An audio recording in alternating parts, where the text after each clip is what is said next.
adanya yang pertama, adanya larangan dari Nabi SAW untuk minum dan makan sambil berdiri, ya.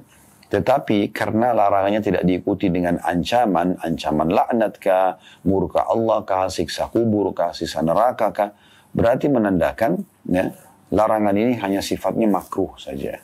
Larangan ini hanya sifatnya makruh saja, ya, atau dilarang tapi tidak berdosa. Kalau dikerjakan tidak berdosa, tapi kalau ditinggalkan justru berpahala. Oleh karena itu Imam Nawawi rahimahullah menyebutkan dalam babnya, minum berdiri boleh, tetapi tetap lebih baik dan lebih sempurna kalau orang minum sambil duduk. Dan kalau orang bicara minum, maka Anas bin Malik mengatakan makan lebih pantas untuk tidak dilakukan sambil berdiri. Allahu Rabbi wal Islam dini wa Muhammadan Rasulullah. Assalamualaikum warahmatullahi wabarakatuh. Alhamdulillah wassalatu wassalamu ala Rasulillah. Segala puji dan puja kehadirat Allah Subhanahu wa taala, juga salawat dan taslim kepada Nabi besar Muhammad sallallahu alaihi wa ala alihi wa sahbihi wasallam. Saudaraku seiman, semoga hari yang mulia ini di mana Allah Subhanahu wa taala menambahkan satu hari lagi umur kita, Allah memanjangkan umur kita sepanjang mungkin yang akan diberikan kepada hamba-hambanya yang saleh, dan semuanya insya Allah berisikan amal saleh, ketaatan kepadanya, penuh dengan kesempurnaan iman, ilmu, dan juga bakti kepadanya, serta juga terselamatkan dari segala macam pelanggaran dan dosa, dan semoga apapun dosa yang pernah kita lakukan, ada aib-aib, semuanya dimaafkan oleh Allah Subhanahu wa taala, dan Allah Subhanahu wa taala juga menyempurnakan semua itu sampai kita masuk ke dalam surga Firdausnya nanti tanpa hisab. Dan terus kita doakan agar negara kita menjadi negara yang aman, tentram, damai, seluruh umat Islam di bawah naungan ukhuwah Islamiyah. Dalam hal ibadah mereka kembali kepada Al-Quran dan Sunnah, dan juga semoga Allah berikan petunjuk para pemimpin kita untuk menjalankan tugas dengan baik, serta juga Allah Subhanahu wa taala memberikan hidayah kepada para masyarakat untuk gotong royong, sama-sama menjaga kemerdekaan, juga persatuan dan kesatuan kita, sehingga akhirnya negara kita menjadi negara yang maju dan menjadi contoh bagi negara-negara yang lain.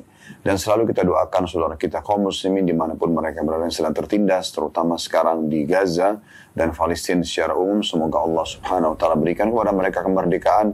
Allah Subhanahu wa taala angkat permasalahan dari mereka. Allah terima para syuhada mereka.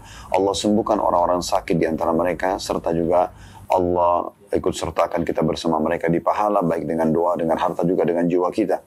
Dan semoga Allah Subhanahu wa taala dengan kemahamurahnya, kita yakin sekarang sedang mendengar kita karena Dia Maha mendengar, dan juga melihat kita karena Dia Maha melihat, serta juga Maha mengetahui isi hati kita dan keinginan kita ini, agar Allah Subhanahu wa taala menyatukan kita semua di surga Firdausnya tanpa hisab, semuanya disatukan dalam majelis ilmu yang mulia ini. Allahumma amin. Seperti biasa teman-teman sekalian, di Rabu siang hari pukul kurang lebih 12.30 waktu Indonesia Barat, kita akan melanjutkan bedah buku yang mulia Riyadhus Shalihin tulis oleh Imam Nawawi rahimahullah, dan kita berada di bab-bab terakhir dari kitab adab makan dan minum. Dan insya Allah ke depannya, atau pada mulai saat ini sampai beberapa waktu ke depan kurang lebih sejam, kita akan membahas dari bab 114, ya. Begitu juga kita akan lanjutkan 115 dan 116. Tiga bab ini akan kita baca sekaligus, dan kita tutup insya Allah kitab adab makan dan minum dengan izin Allah Subhanahu wa taala. Baik, saya langsung saja masuk ke bab 114, yaitu bab bolehnya minum sambil berdiri, dan penjelasan bahwa yang paling sempurna dan utama adalah minum sambil duduk. Jadi bab ini menjelaskan kepada kita tentang kesempurnaan Islam, saudaraku seiman, sampai pada tingkat Islam datang mengatur pola makan dan minum, dan juga tata caranya, ya. Dari tata cara, kemudian juga kapasitasnya, ya, sehingga tidak terlalu berlebihan. Ini semua dipandu dengan sangat sempurna, dan tentu ini menunjukkan tentang bagaimana agama ini memang datang dari Allah Subhanahu wa taala sang pencipta, karena Dia menciptakan kita dan Dia lebih tahu tentang kebutuhan kita tentunya. Di sini sampai pada tingkat minum pun berdiri, ya, duduk, itu diajarkan caranya. Begitu juga dengan sebelumnya kita pernah membahas masalah dengan tangan kanan, gitu kan, dengan tidak bernafas di minuman tersebut. Ini semua sudah kita paparkan pada bab-bab sebelumnya. Ini penyempurnaan dari bahasan yang lalu tentunya. Baik, di sini dikatakan boleh minum berdiri, tetapi yang lebih baik, lebih besar pahalanya dan lebih sempurna bagi seseorang dari sisi kesehatannya adalah dia minum sambil duduk. Kita akan bacakan hadis ya pertama dalam bab ini, dan ini urutan 771 dari awal belajar berbunyi dari Ibnu Abbas radhiyallahu anhuma. Beliau berkata, "Saqaitun Nabiyya sallallahu alaihi wasallam min Zamzama fashariba wa huwa qa'im." Saya pernah memberi minum Nabi SAW dari air Zamzam dan beliau meminumnya sambil berdiri. Hadis ini diriwayatkan oleh Bukhari dan Muslim. Saya pernah jelaskan teman-teman sekalian, kalau kita mau tahu perbuatan itu haram atau makruh, bagaimana membedakannya? Kalau haram jelas kalau dilakukan berdosa. Kalau makruh dilakukan tidak berdosa. Hanya saja lebih baik untuk tidak dikerjakan. Kan gitu. Karena kalau definisi haram, dikerjakan dapat dosa, ditinggalkan berpahala. Kalau makruh, dikerjakan tidak berdosa, ditinggalkan berpahala. Gitu kan? Nah bagaimana kita membedakannya? Sehingga kita tahu, oh ini akan datangkan dosa dan ini tidak mendatangkan dosa. Maka di sini ada ancaman. Kalau ada ancamannya, maka dia haram. Tapi kalau hanya anjuran himbauan, maka dia hukumnya ya makruh. Ya, kalau di sini himbauan untuk meninggalkan maksud saya. Nah seperti hadis ini, ya sebenarnya tidak ada penyebutan tentang masalah ya larangan atau ancaman ya. Tetapi penyebutan tentang Nabi SAW pernah minum sambil berdiri. Bahasa pernah di sini berarti bukan rutinitas, tapi pernah Nabi SAW melakukannya.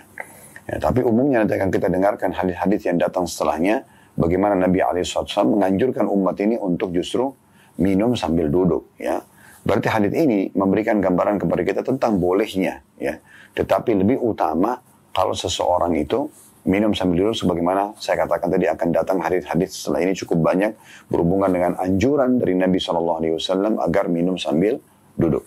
Dari hadis ini kita ambil pelajaran teman-teman sekalian, bahwasanya yang pertama Nabi SAW meminum air Zamzam, dan kita tahu kita dianjurkan sekali untuk mengkonsumsi air Zamzam, dan cukup banyak hadis-hadis berhubungan tentang keutamaan minum air Zamzam. Di antaranya adalah sabda Nabi SAW, Zamzam bima syuribalah. Zamzam sesuai dengan niat orang yang meminumnya. Juga dalam riwayat yang lain kata Nabi SAW, Zamzam itu minuman sekaligus makanan yang mencukupi atau mengenyangkan. Jadi memang kita boleh berdoa pada saat minum Zamzam dan itu mustajab doanya. Begitu juga dia bisa air berfungsi sekaligus sebagai makanan karena kandungan yang kaya ya, yang dibutuhkan oleh tubuh kita tentunya. Yang kedua yang bisa diambil adalah bolehnya seorang muslim minum sambil berdiri. Tetapi tetap ya, sebagian ulama mengatakan dia hukumnya adalah makruh. Ya. Dalam arti kata, kalau dia tidak kerjakan, maka lebih baik. Atau kalau dia kerjakan sesekali saja, ya, dalam hal darurat dia tidak dapat tempat duduk, maka itu boleh-boleh saja. Ya, karena tidak masuk dalam bab haram yang dilarang. Dan hadis kedua dalam bab ini akan lebih menguatkan nanti bahasan kita insya Allah. Dan ini urutan 772 dari awal belajar berbunyi dari An-Nazzal bin Sabra radhiyallahu anhu. Beliau berkata, "Ata Aliyun radhiyallahu anhu babar rahbah, fashariba qa'iman wa qala inni ra'aitu Rasulullah sallallahu alaihi wasallam fa'ala kama ra'aitumuni fa'altu." Ali radhiyallahu anhu mendatangi pintu Rahbah. Rahbah ini maksudnya adalah nama pintu masjid di Kufah, di kota Kufah di Irak di masa kerajaan Ali radhiyallahu anhu. Ali mendatangi pintu Rahbah, lalu kemudian beliau minum sambil berdiri. Lalu berkata, sungguhnya saya pernah melihat Rasulullah SAW melakukannya sebagaimana kalian melihatku melakukannya sekarang. Hadis ini diriwayatkan oleh Imam Muslim. Hadis ini memberikan gambaran kepada kita bagaimana tokoh sahabat ini, sekaligus Khalifah Rashidah yang keempat, Ali radhiyallahu anhu, ingin mencontohkan kepada masyarakat muslim yang pada masa itu faham memang kalau minum duduk adalah sunnah Nabi SAW, tapi beliau mencontohkan ini agar memberikan gambaran kalau sesekali orang bisa saja melakukannya, walaupun lebih utama, sebagaimana Imam Nawawi rahimahullah sebutkan dalam bab tadi yang baru kita bacakan di bab nomor 114, bahwasanya boleh minum berdiri, tapi lebih utama dan lebih sempurna dari sisi pahala, dari sisi kesehatan sebenarnya adalah minum sambil duduk. Jadi di sini Ali menunjukkan tentang radhiyallahu anhu mempraktikkan dan mencontohkan kepada umat kalau ini boleh. Ya. Faedah yang bisa kita ambil dari hadis. Yang pertama, pentingnya seseorang mempraktikkan ilmunya. Dan bagaimana Ali di sini mempraktikkan ilmu yang pernah dipelajari atau didapatkan dari Nabi SAW selama itu adalah perbuatan yang benar. Ya, dan beliau sebenarnya tahu kalau masyarakat muslimin pada masa itu tahu kalau minum duduk adalah sunnah. Dan mereka sebenarnya tidak terbiasa atau tidak ingin minum sambil berdiri. Maka Ali mempraktikkan sekali ya atau sesekali untuk memberikan gambaran kepada mereka kalau ini pernah Nabi SAW melakukan tapi memang bukan rutinitasnya. Pelajaran yang kedua ya, yang perlu diambil di sini adalah bolehnya seseorang dalam mengajar itu boleh menyampaikan teori saja, materi saja, atau bisa maksud saya teori saja, atau bisa juga dengan praktek. Dan Nabi SAW pernah mempraktikkan cara seperti ini ya. Pernah beliau menyampaikan hanya dengan penyampaian lisan, biasanya dalam hadis disilakan dengan qauliyah, perkataan Nabi SAW. Pernah juga beliau praktikkan dengan anggota tubuh beliau, disilakan dalam ilmu hadis dengan fi'liyah, perbuatan sikap Nabi SAW. Ya. Dan kadang-kadang beliau juga menggabungkan keduanya. Ya, seperti misalnya, kalau ucapan saja beliau mengatakan misalnya, siapa yang menjaga 12 rakaat sunnah sehari semalam atau dikenal dengan sunnah rawatib, maka dibangunkan baginya istana di surga. Berarti kan penyampaian Nabi SAW. Kemudian kalau fi'liyah adalah seperti contoh beliau berperang, berjihad, ya.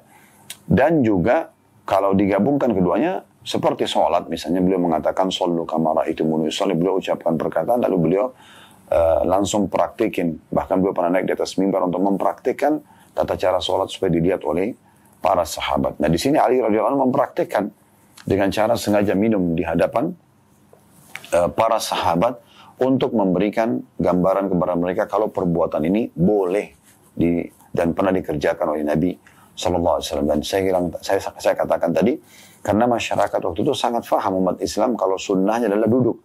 Tapi beliau ingin memberikan contoh di sini. Dan ini pernah juga Nabi SAW contohkan terlintas di benak saya pada saat bulan Ramadan, ya.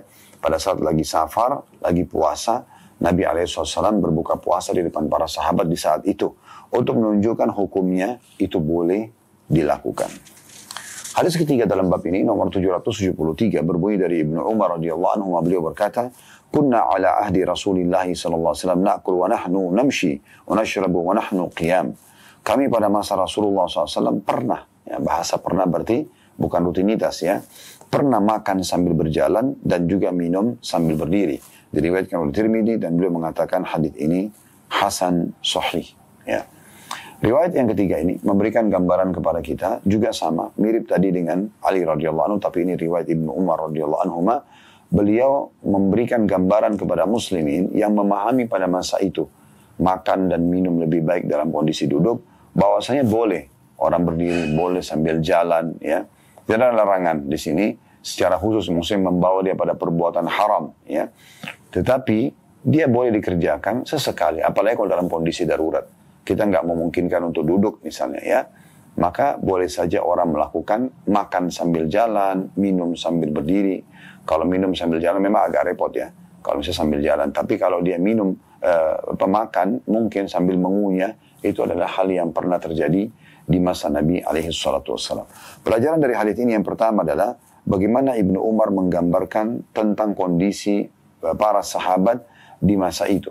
Dan ini kecerdasan beliau sebagai seorang perawi hadis, di mana beliau menceritakan kalau ini pernah terjadi di masa Nabi SAW. Gitu kan, walaupun tidak ada penyebutan hadis Nabi atau lafaz dari Nabi SAW. Yang kedua, bolehnya seorang muslim makan sambil jalan, minum sambil berdiri, tapi ini bukan menjadi rutinitasnya, hanya menjadi satu keadaan atau dua keadaan di mana memang darurat dia harus melakukannya. Hadis selanjutnya, nomor 774 dari awal belajar dari Amr bin Shu'aib, dari ayahnya, dari kakeknya radhiyallahu anhu ajma'in, beliau berkata, Ra'aitu Rasulullah sallallahu alaihi wasallam yashrabu qa'iman wa qa'ida. Saya telah melihat Rasulullah SAW minum sambil berdiri dan sambil duduk. Diriwayatkan oleh Tirmidzi dengan sanad hasan sahih. Ya. Hadits ini memberikan gambaran kepada kita, sekali lagi, pernyataan seorang sahabat tentang bolehnya seseorang muslim minum dalam kondisi berdiri. Ya. Dan sampai sekarang belum masuk dalam hadis. Nanti setelah ini insyaAllah 775 baru masuk ke hadis tentang larangan Nabi SAW orang minum sambil berdiri, kecuali dalam keadaan darurat. Nah berarti penjelasan para sahabat ini memberikan gambaran tentang bolehnya, tapi bukan menjadi sebuah rutinitas. Nah itu yang kita sedang ingin titik beratkan teman-teman sekalian. Dari hadis ini kita ambil pelajaran bagaimana kecerdasan Amr bin Shu'aib dari kakaknya, dan sebenarnya lebih tepatnya Shu'aib ya, merupakan sang kakek ya, yang sahabat Nabi, dia sang ayah Shu'aib ya, dan juga ayahnya si Shu'aib ini radhiyallahu anhu, bagaimana kecerdasan beliau dalam menyampaikan. Pernah Nabi SAW melakukan begini loh, sebagai sebuah informasi. Jadi tidak harus perkataan Nabi SAW, tapi di sini diceritakan tentang sikap Nabi SAW. Dan ini yang tadi saya bilang masuk dalam fi'li ya, perbuatan atau sikap Nabi SAW. Kemudian yang kedua, bolehnya seorang muslim untuk makan dan minum berdiri ataupun duduk. Tetapi tetap lebih pantas dia untuk duduk. Nah, sekarang kita akan masuk ke hadis yang menitik beratkan kenapa dari awal tadi saya mengatakan bahwasanya ada pendapat ulama yang memakruhkan orang minum sambil berdiri, sementara ada riwayat-riwayat yang sudah kita bacakan, ya kurang lebih ada 4 buah riwayat dari 771 sampai 774 menggambarkan Nabi SAW minum sambil berdiri. Ya. Karena memang ini riwayat-riwayat dari sahabat yang dinukil, mereka menceritakan kalau Nabi pernah mereka lihat. Ya. Tapi yang akan kita bacakan sebentar lagi itu langsung hadis Nabi SAW tentang larangan orang minum sambil berdiri. Nah, berarti dan larangan ini tidak diikuti dengan ancaman, maka hukumnya menjadi makruh. Baik, kita masuk sekarang ke hadis nomor 775 yang baru saja saya berikan sedikit gambaran ya. Dari Anas radhiyallahu anhu dari Nabi SAW bahwasanya beliau dari Nabi SAW annahu naha an yashrab ar-rajulu qa'ima. Qala Qatada faqulna li Anasin fal aklu qala dzalika asyarru au akhbath. Anas mengatakan bahwa Nabi SAW melarang seorang laki-laki minum sambil berdiri. Qatada berkata, kami bertanya kepada Anas, kalau makan, maka Anas mengatakan itu lebih buruk atau lebih jelek lagi. Diriwayatkan oleh Muslim, dalam satu riwayat miliknya disebutkan bahwa Nabi SAW melarang minum sambil berdiri. Nah, jadi di sini ada riwayat yang mengatakan, di riwayat Imam Muslim, kalau Nabi SAW melarang minum sambil berdiri. Dan juga di sini disebutkan bahwasanya Anas mengatakan Nabi SAW pernah menegur dan melarang seseorang yang minum sambil berdiri. Lalu kemudian ditanyakan kepada Anas, kalau makan bagaimana? Kan minum tadi sudah jelas Nabi larang seseorang minum sambil berdiri. Maka Anas mengatakan itu lebih buruk lagi. Nah, dari riwayat ini kita ambil pelajaran bahwasanya adanya yang pertama, adanya larangan dari Nabi SAW untuk minum dan makan sambil berdiri, ya. Tetapi karena larangannya tidak diikuti dengan ancaman laknat kah, murka Allah kah, siksa kubur kah, siksa neraka kah, berarti menandakan, ya, larangan ini hanya sifatnya makruh saja. Larangan ini hanya sifatnya makruh saja, ya. Atau dilarang tapi tidak berdosa. Kalau dikerjakan tidak berdosa, tapi kalau ditinggalkan justru berpahala.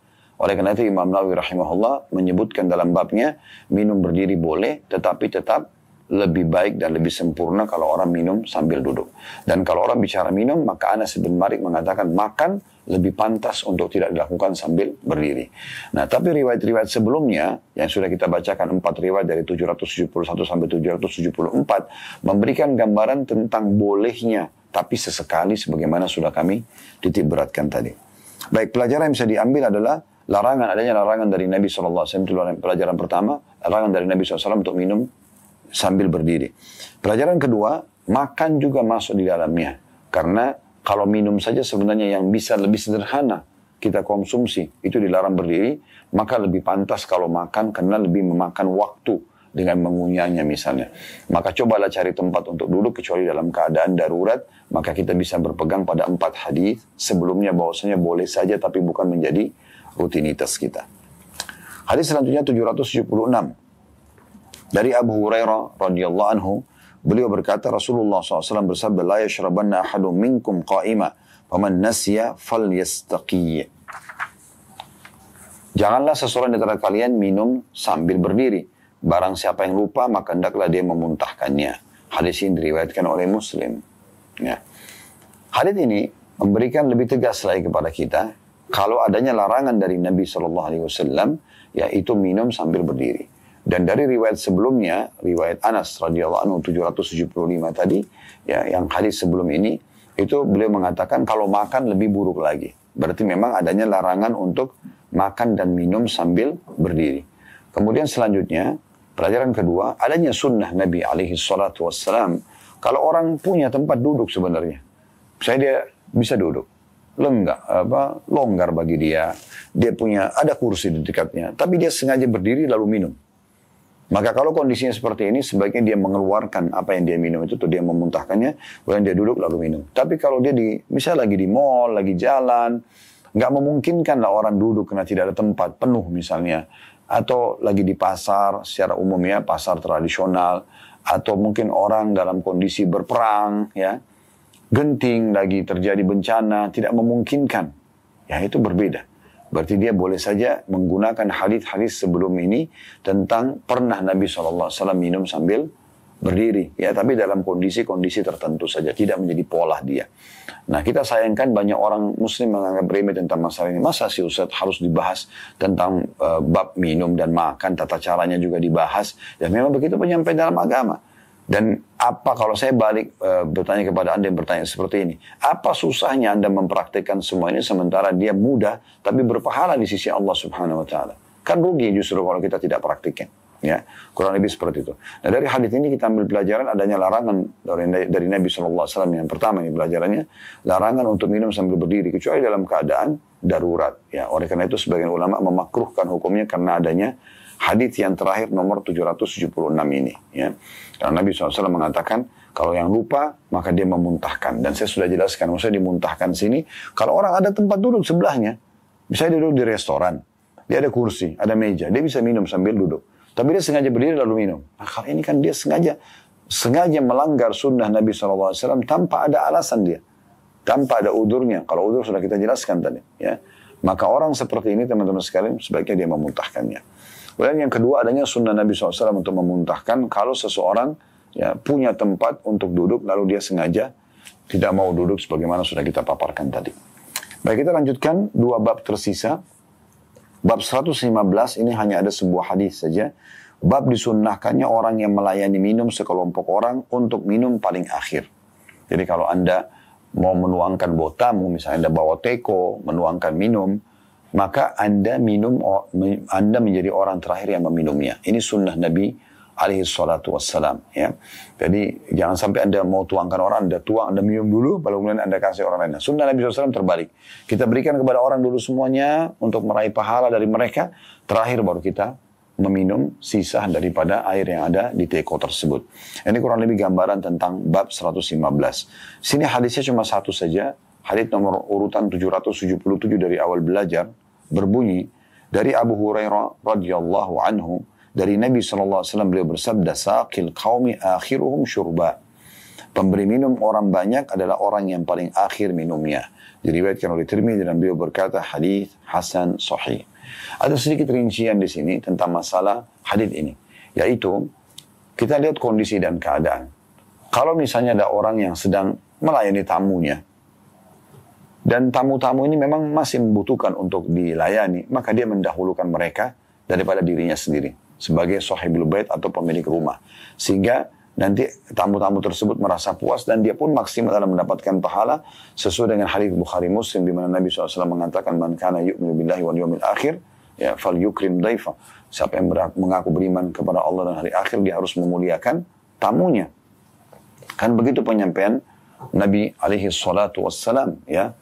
Jadi kita bisa lihat bagaimana dengan kita terakhir minum sebagai pemilik rumah, maka secara otomatis kita maksimal menghormati tamu tersebut dan menunjukkan juga kesempurnaan iman kita kepada Allah dan mengejar pahala yang sempurna di akhirat nanti.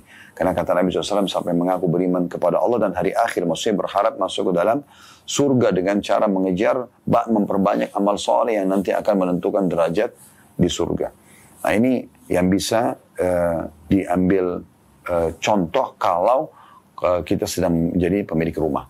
Baik, kemudian kalau keadaannya berbeda, misal dia sedang berbagi kegiatan sosial, berbagi minum, ya, dia bagikan kepada orang-orang. Seperti misalnya di musim haji, ya cukup banyak ya orang berbagi minuman misalnya. Atau Anda sedang melihat bencana terjadi, Anda bisa berbagi dengan orang-orang.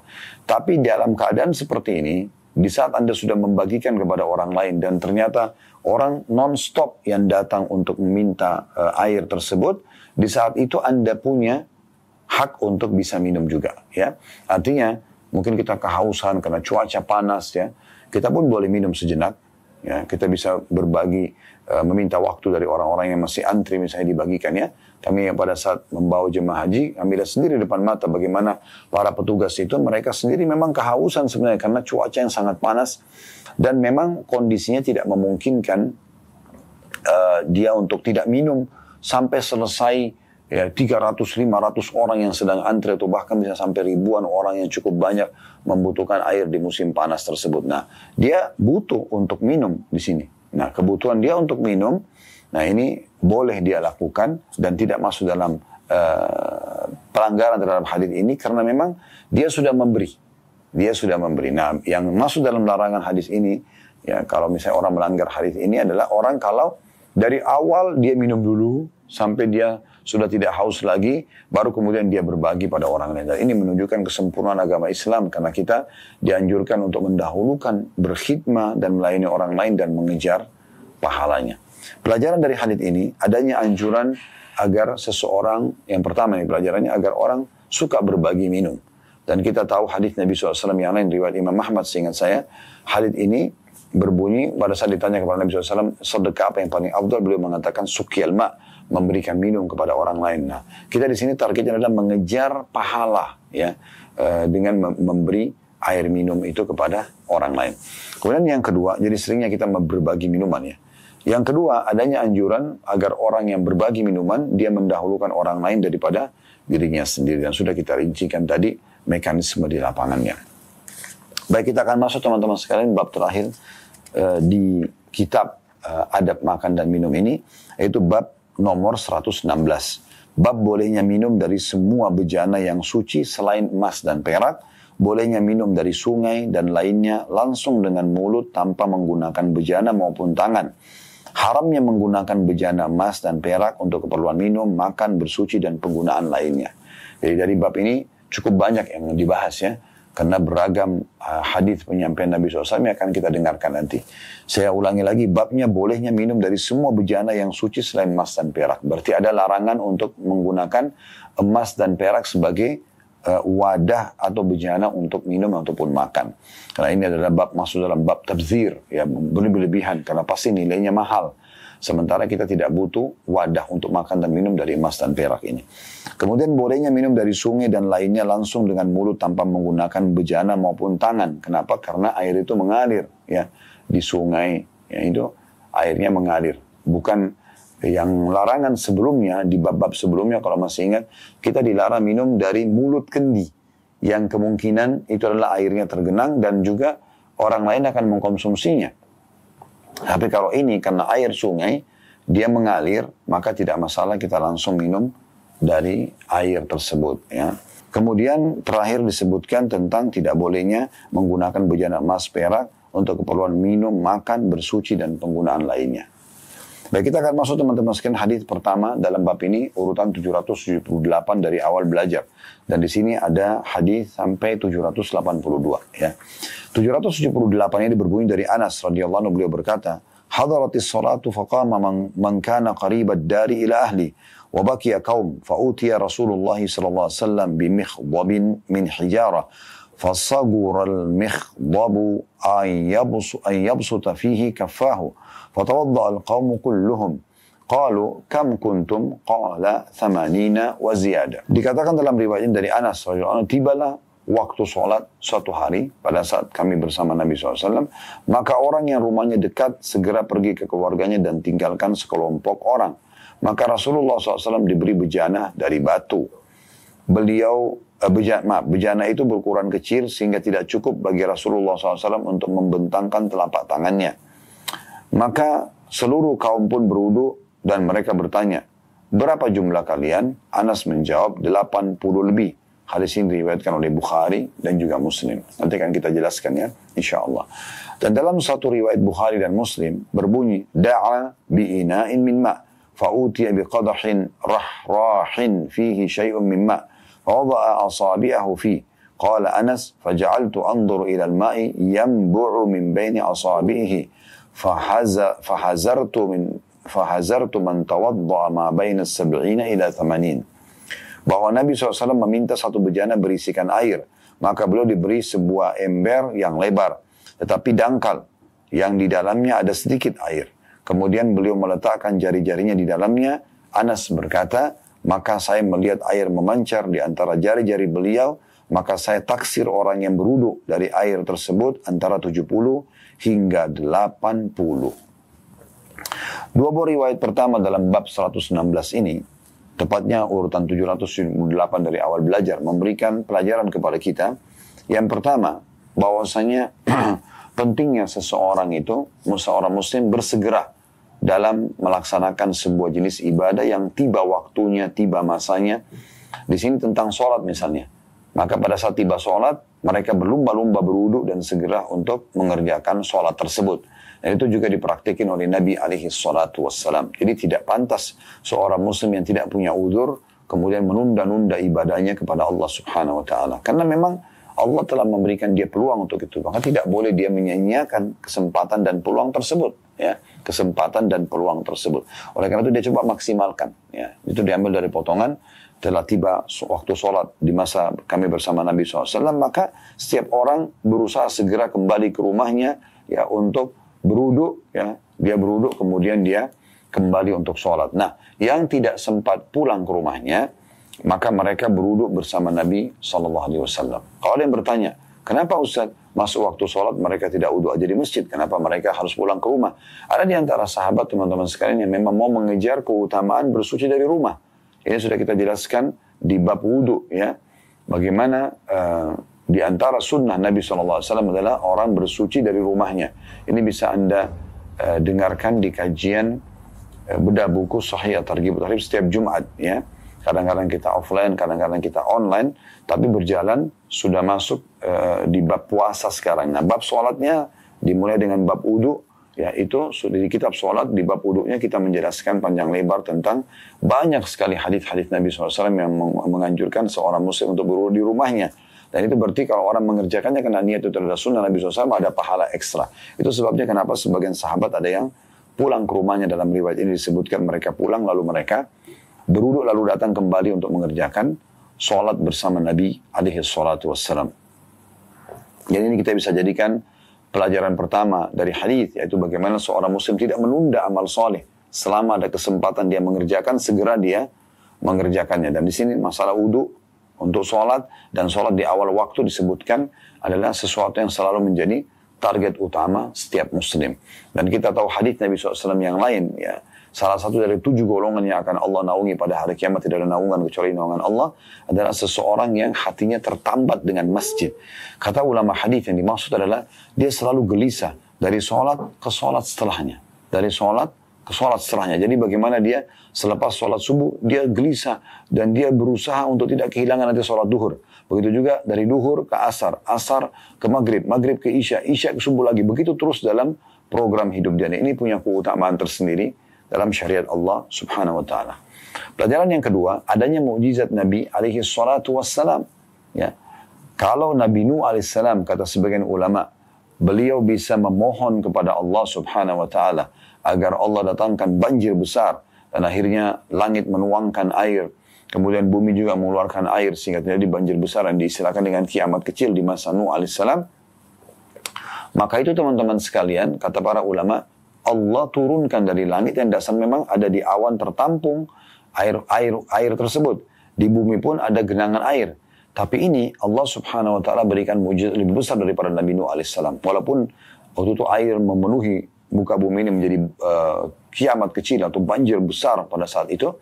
Namun itu adalah air yang saya katakan sudah ada di langit dan maksud saya di awan dan juga yang ada di bumi yang tergenang. Itulah yang meluap dan tertuang dari langit, dari awan, dan juga meluap dari bumi, sehingga menjadi banjir besar. Tapi ini, Allah subhanahu wa ta'ala jadikan mukjizat yang lebih besar daripada itu, walaupun lebih sedikit airnya, yaitu keluarnya air dari celah-celah jari jemari Nabi Muhammad SAW yang mulia. Jadi ini mukjizat yang luar biasa. Ya.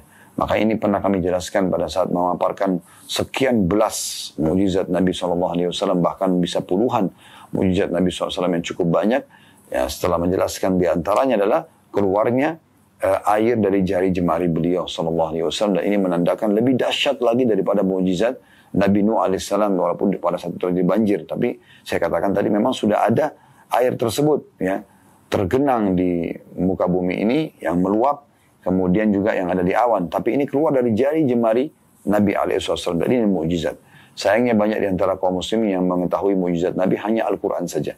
Karena sebenarnya banyak mukjizat Nabi SAW, dari pembelahan bulan, dari penyembuhan penyakit, ya, dari kesaksian pohon dan batu tentang kenabian beliau, kesaksian pohon tentang kenabian beliau SAW, ya, dan juga menenangkan hewan-hewan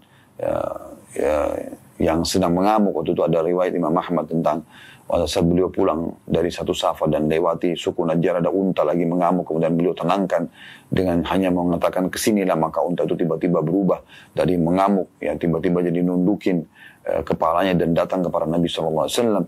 Kemudian juga, ya, kuasa beliau terhadap air, bisa mengeluarkan air dari jari jemari beliau.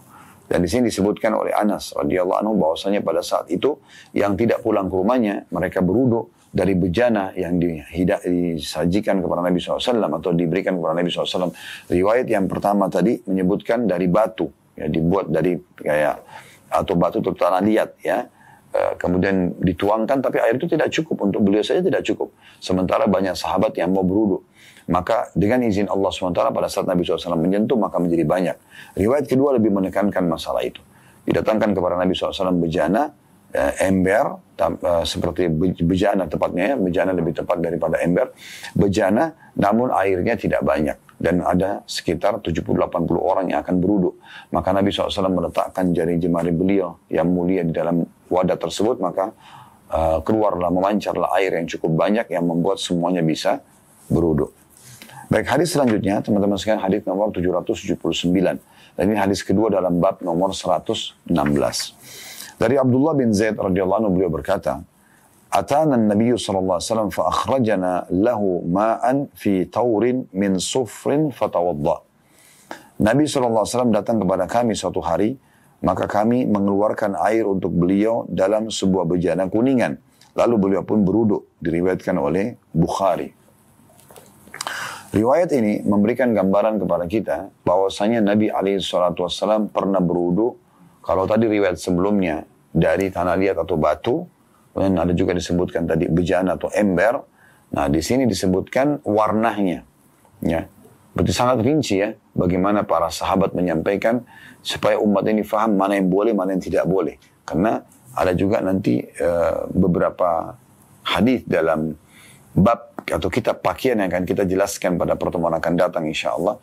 Itu memang yang memberikan gambaran kepada kita. Ada warna-warna pun yang memang yang disukai oleh Nabi SAW, dan ada warna yang tidak disukai oleh Nabi SAW. Berarti memang warna pun berpengaruh, ya. Atau mungkin warna itu punya hubungan erat sama jenis benda itu sendiri. Karena kan di sini ada bab tadi tidak boleh menggunakan dari perak ataupun emas, ya. Tetapi dalam hadis ini disebutkan ada bejana kuning didatangkan untuk Nabi SAW dan digunakan untuk berwudu. Di sini bukan berarti dia bejana dari emas, tapi memang cuma warnanya kuning saja. Berarti kalau warnanya kuning, walaupun warnanya seperti warna emas, tapi kalau hanya warna saja itu dibolehkan. Tapi kalau terbuat benar asli dari emas, itu yang tidak boleh. Sebagaimana tadi kami paparkan atau sempat singgung di bab atau menjelas atau pada saat membaca bab 116 tadi, karena ada bab tabzir. Ada mubazir, berlebih-lebihan, dan itu dilarang oleh Allah Subhanahu wa ta'ala. Dari sini kita ambil pelajaran bahwasanya bolehnya seseorang bahkan dianjurkan, ya, untuk meraih pahala ekstra, memudahkan wudu untuk orang lain dengan kita mendahulukan dia misalnya ke keran, ya, atau kita siapkan, kita tuangkan airnya. Itu sering kali dikerjakan para sahabat untuk Nabi alaihi salatu wassalam. Berarti secara otomatis semua wudu atau pahala wudu juga didapatkan bagi orang yang menuangkan air atau memudahkan wudu tersebut untuk orang lain, ya. Nah, ini juga masuk kalau lebih luas bahasanya adalah orang-orang yang bersedekah menyiapkan keran-keran air di kamar mandi masjid untuk berwudu misalnya. Nah, itu sangat bagus, ya. Kemudian yang kedua, bolehnya menggunakan bejana yang berwarna kuning asal bukan dari emas. Ya, karena kalau dari emas ada larangan sebagaimana akan datang hadis-hadis setelah ini tentunya. Baik, kita masuk hadis selanjutnya, hadis nomor 780 teman-teman sekalian, dari Jabir radhiyallahu anhu, anna Rasulullah sallallahu alaihi wasallam dakhala ala rajulin min al-ansar wa ma'ahu sahibun lah, faqala Rasulullah sallallahu alaihi wasallam in kana 'indaka ma'un bata hadhihi al-lailata fi shannatin wa illa qara'na. Artinya bahwa Rasulullah SAW masuk menemui seorang Ansar bersama seorang sahabat beliau. Maka Rasulullah SAW bersabda, jika kamu mempunyai air yang telah menginap dalam kirba sejak tadi malam, jika tidak maka kami akan minum langsung dari mulut dalam kurung tanpa gelas dan juga tanpa tangan. Diriwayatkan oleh Bukhari. Hadis ini memberikan gambaran kepada kita bagaimana Rasulullah, atau langsung saja pelajaran pertama, bolehnya seseorang untuk bertamu ke rumah temannya, karena orang Ansar adalah sahabat Nabi SAW. Dan boleh seseorang di saat butuh makan, butuh minum, dia datang ke tempat sahabatnya. Itu biasa saja, ya. Dan ini sering terjadi di masa Nabi SAW. Sebagaimana dalam riwayat yang lain disebutkan, Nabi SAW pernah keluar dari rumah dalam kondisi beliau lapar, ya. Kemudian beliau melewati rumah Abu Bakar dan juga beliau menemukan Abu Bakar, atau Nabi SAW tanya, "Hai Abu Bakar, apa yang membuatmu keluar?" Dia mengatakan, "Lapar ya Rasulullah." Dia mengatakan, "Lapar ya Rasulullah." Ya. Pada saat dia mengatakan, "Lapar ya Rasulullah," maka Nabi SAW mengatakan, "Tidak ada yang mengeluarkan aku dari rumah kecuali itu juga." Ya. Maka Nabi SAW mengatakan, "Ikutlah." Abu Bakar pun ikut. Kemudian mereka berdua melewati rumah Umar. Umar pas juga keluar dan Nabi SAW tanya, "Apa yang membuatmu keluar, hai Umar?" Dia mengatakan, "Lapar ya Rasulullah." Kata Nabi SAW, "Kami pun berdua keluar karena itu." Maka mereka pun akhirnya bertiga menuju ke rumah seorang Ansar, karena Abu Bakar sama Umar mengikuti baginda Nabi SAW. Lalu kemudian orang Ansar tersebut memuliakan Nabi SAW dengan memetikkan kurma yang baru saja matang di pohon, kemudian menyembelihkan satu seekor domba, lalu menghidangkan makanan yang nyaman, lalu makanlah Nabi SAW bersama Abu Bakar dan Umar, dan setelah kenyang beliau bersabda SAW, sesungguhnya nikmat-nikmat seperti ini nanti akan ditanyakan pada kalian atau dari kalian nanti pada hari kiamat. Artinya harus kalian betul-betul ketahui sumbernya dan kalian bersyukur ya kepada Allah SWT dan berterima kasih pada orang yang telah menghidangkan makanan tersebut. Jadi hati-hati di sini dalam bab terima kasih teman-teman sekalian, jangan sampai luput dari kita untuk berterima kasih. Para anak-anak terima kasih pada orang tuanya, para istri kepada suaminya. Ya, ini harus benar-benar diperhatikan, karena orang yang paling berjasa dalam hidup kita adalah dua orang ini sebenarnya, ya. Kemudian nanti siapapun yang berbuat baik dengan kita. Kalau orang tua kita memang sudah jelas kita disebabkan lahir di muka bumi ini. Kalau suami, dia bekerja banting tulang, kemudian dia menghidupi istri dan anaknya, ya, maka mereka adalah orang-orang yang paling pantas untuk kita terima kasih, karena masuk dalam masalah tanggung jawab nanti pada hari kiamat. Lalu kemudian orang-orang terdekat setelah itu. Baik, kita bisa ngambil pelajaran yang pertama tadi, yang adalah bagaimana bolehnya dalam Islam seseorang makan dari rumah sahabatnya, ya. Dan sudah kita sebutkan di riwayat ini kalau Nabi SAW pernah menemui seorang Ansar bersama sahabat beliau, lalu beliau minta air. Beliau minta air pada saat itu. Itu biasa saja, ya. Beda kalau kita minta kepada orang asing yang kita tidak kenal, maka itu tidak dibolehkan, ya, kecuali memang Anda betul-betul kehausan dan Anda butuh. Kalau tidak, maka dianjurkan untuk tidak membuka pintu minta-minta. Karena dalam sebuah hadis yang lain kata Nabi SAW, saya membuka pintu mengemis, ya, maka Allah akan bukakan baginya pintu kemiskinan. Siapa justru yang memuliakan dirinya, ya, maka Allah Subhanahu Wa Taala akan bukakan baginya pintu kekayaan. Ada tidak mengemis di sini, ya, dan itu bab pengemis panjang lebar dibahas oleh para ulama. Anda tinggal ketik di Google tentang ancaman mengemis, akan keluar banyak sekali artikel.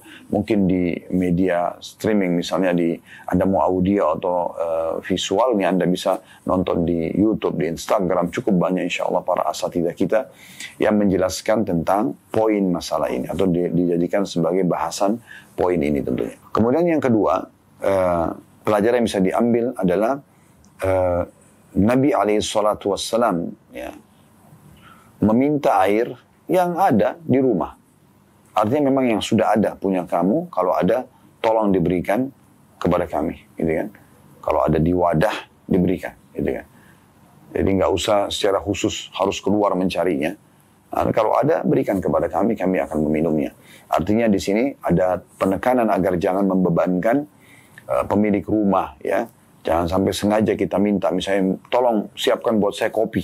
Padahal mungkin dia tidak punya kopi, mungkin dia tidak punya uang, mungkin atau dia tidak punya waktu untuk keluar membelinya misalnya. Maka apa yang dimudahkan pada saat kita bertamu pada rumah seseorang, itulah yang kita nikmati dan syukuri tentunya. Baik, kita akan masuk hadis, dua buah hadis atau 2 urutan hadis tepatnya, tapi ada 4 riwayat yang akan kita baca sebagai penutup dalam bab ini. Hadis nomor urut 781 dari awal belajar berbunyi dari Hudzaifah radhiyallahu anhu, beliau berkata, "Inna Nabiy sallallahu alaihi wasallam nahana 'anil harir wad-dibaj wasyurbi fi aniyati adh-dhahabi wal-fiddah wa qala hiya lahum fid dunya wa hiya lakum fil akhirah." Sesungguhnya Nabi SAW melarang kami memakai kain sutra dan dibaj. Ada footnote nomor 570. Dibaj, kain yang benang membujur dan melintangnya terbuat dari sutra. Ya, jadi melintang dan membujurnya kain itu dari sutra. Sesungguhnya Nabi SAW melarang kami memakai kain sutra dan dibaj. Ya, dibaj berarti kain juga tercampur dengan sutra. Serta minum menggunakan bejana emas dan perak. Beliau bersabda, semua itu bagi mereka, maksudnya orang-orang kafir di dunia, dan bagi kalian di akhirat nanti. Hadits ini riwayat Bukhari dan Muslim. Bukhari dan Muslim.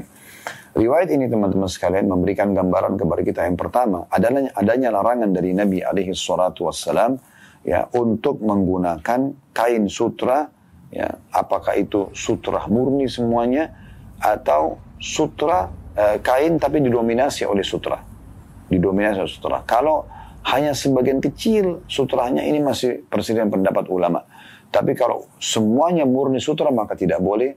Terkhususkan bagi kaum laki-laki. Terkhususkan bagi kaum laki-laki kalau digunakan sebagai pakaian. Nanti akan lebih jelas di kitab nomor 3 nanti. Setelah ini insya Allah pekan depan kita akan bahas kitab pakaian, ya. Ada bab khusus nanti juga tentang masalah larangan untuk menggunakan sutra, terutama bagi laki-laki, ya. Tapi boleh bagi perempuan. Boleh bagi perempuan. Pernah Nabi SAW mengangkat 2 benda. Ya, di tangan beliau yang satu emas dan di tangan yang satunya lagi sutra. Dan beliau mengatakan, inna hadani haramun ala dzukuri ummati. Sesungguhnya 2 benda ini haram bagi laki-laki umatku. Nah, maksudnya bagi perempuan boleh saja menggunakan misalnya gelang emas, cincin emas, segala macam ini boleh saja bagi perempuan. Tapi bagi laki-laki tidak dibolehkan. Apakah itu emas kuning, apakah itu emas putih, intinya namanya emas nggak boleh. Ya. Beda kalau perak dibolehkan bagi laki-laki dan perempuan. Tapi kalau emas hanya boleh perempuan saja. Begitu juga dengan sutra. Kalau sutra maka laki-laki tidak boleh sama sekali. Ya, yang dilarang oleh Nabi alaihi salatu wassalam dalam bentuk pakaian dan boleh bagi perempuan. Itu pelajaran pertama, bahwasanya dilarangnya kaum laki-laki muslimin untuk menggunakan kain sutra sebagai pakaian mereka, sementara dibolehkan untuk kaum perempuan. Kemudian pelajaran kedua, dilarangnya untuk minum, ini untuk laki-laki dan perempuan sama kalau di sini. Minum dari wadah yang terbuat dari emas dan perak. Ini laki-laki dan perempuan dua-duanya tidak boleh. Kalau pakaian tadi ada pengecualian, perempuan boleh, kalau laki-laki tidak boleh. Tapi kalau sudah minum dan makan menggunakan wadah emas dan perak, dua-duanya tidak boleh. Laki-laki dan perempuan tidak dibolehkan. Dan beliau mengingatkan tentang poinnya karena itu adalah untuk orang-orang kafir dunia, sementara untuk kita nanti di akhirat. Karena nanti di surga memang semua ya wadah untuk makan dan minum itu dari emas dan perak. Dan ini sudah kami jelaskan di bedah buku Rasulullah SAW cerita tentang surga dan neraka. Lebih dari 30 bab kita membahas tentang surga, di antara ada bab khusus makanan dan minuman ahli surga. Memang mereka menggunakan wadah, bejana, apapun yang digunakan di surga nanti dari emas dan juga dari perak. Di dunia kita tidak boleh menggunakannya. Nah, hadis nomor 782 lebih tegas lagi yang menjelaskan tentang haramnya menggunakan bejana makan dan minum dari emas dan perak. Nah, di sini kita kembali kepada penjelasan kami di awal pertemuan tadi ya. Bagaimana kalau seseorang memahami mana yang haram dan mana makruh. Haram adalah sesuatu yang diikuti dengan ancaman berat. Sementara makruh hanya ada himbauan, ya, larangan tapi tidak diikuti dengan ancaman. Dan di sini kita lihat haram mengkonsumsi atau menggunakan bejana emas dan perak atau wadah apa saja. Sendok, garpu, pisau, piring, ya, gelas, cangkir, apa saja, teko, semua yang dipakai untuk makan dan minum dari emas dan perak tidak boleh secara mutlak, ya. Jangan karena Anda merasa diri Anda, oh karena saya mampu kok, atau di negara saya itu biasa saja sebagai tradisi. Enggak, Islam harus jadikan sebagai tradisi kita. Jangan dibalik tradisi diislamkan, ya. Sebab memang setiap muslim harus punya standarisasi pola dia dalam keseharian. Ya. Kalau ada satu tradisi yang tidak bentrok sama Islam, maka tidak ada masalah. Tidak juga masuk dalam larangan dalam Islam, itu boleh-boleh saja. Ya, tetapi kalau misalnya bentrok antara satu tradisi dengan atau adat dengan Islam, kita harus dahulukan Islam sebagai seorang muslim yang patuh kepada Allah Subhanahu wa taala. Baik, kita akan bacakan ada 3 potongan riwayat di hadis terakhir dalam bab ini, nomor 782. Dari Ummu Salamah radhiyallahu anha bahwa Rasulullah sallallahu alaihi wasallam bersabda, "Alladhi yashrabu fi aniyatil fiddah innama yujarjiru fi batnihi nar jahannam." Orang yang minum menggunakan bejana perak, sesungguhnya dia mengobarkan api neraka jahanam dalam perutnya. Hadis ini diriwayatkan oleh Bukhari dan Muslim. Dan dalam riwayat Muslim, "Innal ladzi ya'kulu aw yashrabu fi aniyatil fiddati wadh-dhahab." Sesungguhnya orang yang makan atau minum menggunakan bejana emas dan perak, maksudnya mirip dengan riwayat di atasnya tadi, maka dia mengobarkan api neraka jahanam dalam perutnya. Dan dalam satu riwayat lain milik Imam Muslim juga, "Man syariba fi ina'in min dhahabin aw fiddah, fa innama yujarjiru fi batni naran min jahannam." Barang siapa minum menggunakan bejana emas dan perak, maka sungguhnya dia mengobarkan api neraka jahanam di dalam perutnya. Nah, di sini teman-teman sekalian, dari 3 buah riwayat ini kita ambil pelajaran pertama, adanya hukum haram menggunakan wadah dari emas dan perak untuk makan dan minum. Tadi sudah kita rincikan, mau sendok, mau garpu, mau pisau, mau gelas, cangkir, dan seterusnya. Karena memang ini dilarang sekali untuk digunakan. Kalau riwayat tadi yang pertama, Ummu Salamah riwayat Bukhari Muslim, alladhi yashrabu, yang minum. Tapi riwayat yang kedua, riwayat Muslim juga, innal ladhi ya'kulu aw yashrab, yang makan dan minum. Berarti makan juga masuk penyebutannya. Ya. Jadi dua-duanya tidak dibolehkan sama sekali karena diikuti dengan ancaman seperti dia mengobarkan api neraka jahanam dalam perutnya. Baik, faedah kedua dari hadis atau 3 riwayat ini, yaitu ya bagaimana neraka jahanam itu sudah ada. Dan memang ini ancamannya sangat berat. Jangan ada di antara kita, wa na'udzubillah, menganggap remeh neraka jahanam. Mengatakan, apa sih neraka itu? Atau mengolok-oloknya, ini bahaya sekali. Dari 2 sisi kita bisa. Neraka jahanam sudah ada dan kita bisa rasakan keberadaannya. Sebagaimana kata Nabi SAW, sungguhnya demam itu adalah dari tiupan api neraka, maka dinginkanlah dengan air. Gitu kan? Maka ini ada berarti. Dan kata Nabi SAW dalam sebuah hadis atau beberapa hadis yang sahih, siapa yang memohon kepada Allah agar dimasukkan ke dalam surga, dalam satu riwayat 3 kali, riwayat lain 7 kali, maka surga akan mengatakan, ya Allah, masukkan dia ke dalamku karena dia telah memohon untuk dimasukkan ke dalamku. Dan siapa yang berlindung kepada Allah dari neraka sehari 3 kali, atau riwayat lain 7 kali, maka neraka pun akan mengatakan, ya Allah, ya selamatkan dia dari aku karena dia berlindung kepadamu dariku. Berarti memang neraka jahanam sudah ada.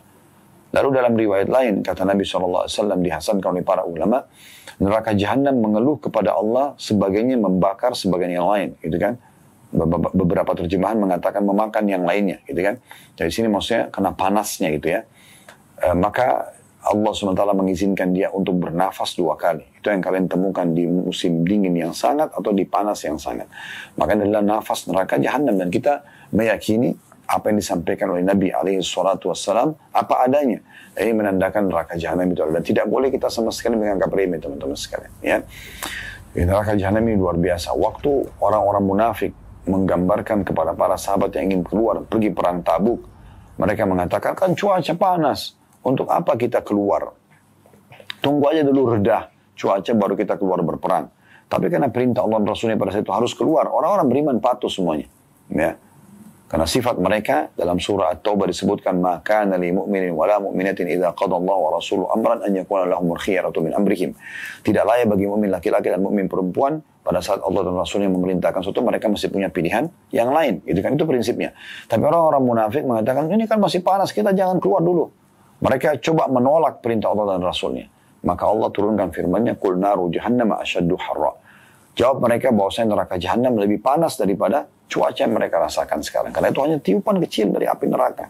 Neraka jahanam, kalau kalian tidak patuh kepada Allah dan Rasulnya, lebih panas daripada ini semuanya. Oleh karena itu kita harus hati-hati teman-teman sekalian dari ancaman neraka jahanam, karena ini puncak ancaman terberat bagi manusia, ya, yang berbentuk siksaan abadi nanti di dalamnya. Oleh karena itu harus hati-hati Allahu a'lam. Dengan ini alhamdulillah kita sudah menyelesaikan bab atau kitab, tepatnya kitab adab makan dan minum, dan kedepannya kita akan masuk insyaallah di kitab yang ketiga dari Riyadhus Shalihin, yaitu kitab pakaian. Dan bab pertamanya berlanjut dari awal kita belajar bab 117, bab anjuran memakai pakaian putih, bolehnya memakai pakaian berwarna merah, hijau, kuning, dan hitam. Boleh dari bahan katun, linen, bulu, wol, dan sebagainya selain sutra. Ada yang juga jelaskan panjang lebar masalah ini, insya Allah pertemuan akan datang. Dan saya tetap mengajak teman-teman sekalian untuk selalu partisipasi bersama kami untuk meraih pahala di medsos ini dengan mengikuti anjuran medsos itu sendiri. Seperti YouTube misalnya dengan subscribe, like, dan juga loncengnya. Sehingga Anda selalu mendapatkan notifikasi dari kami kalau ada live atau ada berita penting gitu ya. Begitu juga dengan Instagram, Facebook, TikTok, atau apa saja media yang ada, Telegram. Ya, itu kalau ada tata cara yang dia pandukan, Anda ikuti itu untuk mendukung, insya Allah mudah-mudahan dengan penyampaian hadis-hadis yang cukup banyak, ayat-ayat Al-Quran, penyampaian perkataan para ulama, penjelasan, ya, maka itu banyak umat Islam mengambil faedah dan juga dapat partisipasi dengan pahala di situ. Kemudian juga kami mengajak Anda bergabung dengan Yayasan Sedekah Kreatif, yayasan yang Allah amanahkan di pundak kami untuk melaksanakan atau melakukan banyak kegiatan-kegiatan sosial di sana. Dan juga bagi Anda berminat untuk mengikuti program umrah dan haji untuk mencas kembali iman kita dan meraih keutamaannya, Anda bisa bergabung dengan travel yang Allah manakan juga ke pundak kami, yaitu Uhud Tour. Anda bisa lihat di media kami. Kemudian saya teman-teman sekalian, semoga apa yang kita bahas pada hari ini bermanfaat buat kita semua. Wadah benar dari Allah, wadah salah dari saya mohon dimaafkan. Subhanakallahumma bihamdika, asyhadu an la ilaha illa anta astaghfiruka wa atubu ilaik. Wassalamualaikum warahmatullahi wabarakatuh.